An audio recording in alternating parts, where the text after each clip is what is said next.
concept of the Superman is one of the strangest, most fascinating ideas in philosophy. We find it coined by Friedrich Nietzsche in his book of 1883, Thus Spoke Zarathustra. On first hearing it, we can't help but think of the action hero Superman, described by his creators as faster than a speeding bullet, more powerful than a locomotive, and able to leap tall buildings in a single bound. These are actually very good starting points. DC Comics were asking themselves what someone would be like who was physically far superior to all current human beings. Nietzsche is asking himself a very similar question, only he's interested in psychological qualities. In Thus Spake Zarathustra, Nietzsche points out that evolution cannot be assumed to have finished. Human beings have evolved from apes. But what is ape to man, he asks. In some respects, like imagination and science, we're obviously far superior to our ancestors. So how might people of the future be superior to who we are today? Nietzsche's character Zarathustra's task is to speculate about what the Superman, the more advanced person of tomorrow, will be like.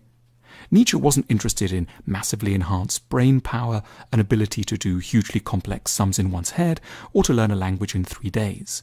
Rather, he was developing a crucial thought experiment.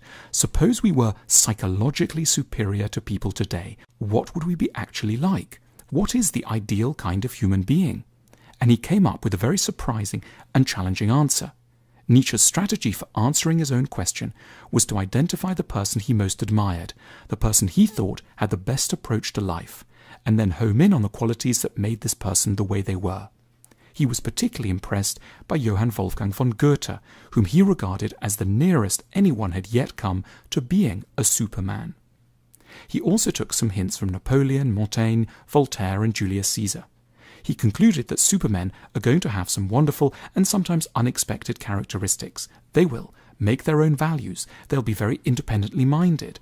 They won't ask, what do other people admire, and follow along. They'll carve their own path. Supermen accept that they might need to hurt people in the name of great things. They can be selfish in strategic ways. Greatness for them will be about the reform of humanity towards pagan values, the values of Goethe. Supermen will never be resentful of the success of others. They'll accept suffering as a necessary component of good things. They'll understand that they're hard to understand, and that therefore they may often be lonely.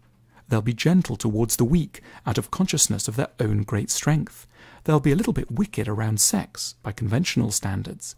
They'll not be humble, but rather delight in their own abilities. They'll be interested in the practical application of culture to raise the mentality of society. Nietzsche thought we would be surprised and sometimes a bit shocked by his list.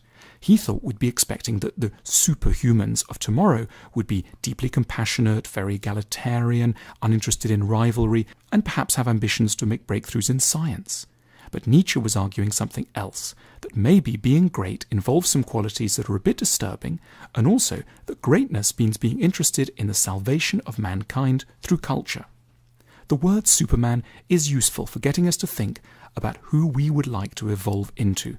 Each of us should, under Nietzsche's guidance, have a sense of what we would like to be if we could be the super version of ourselves. The idea of the Superman helps us to refine our own ambitions.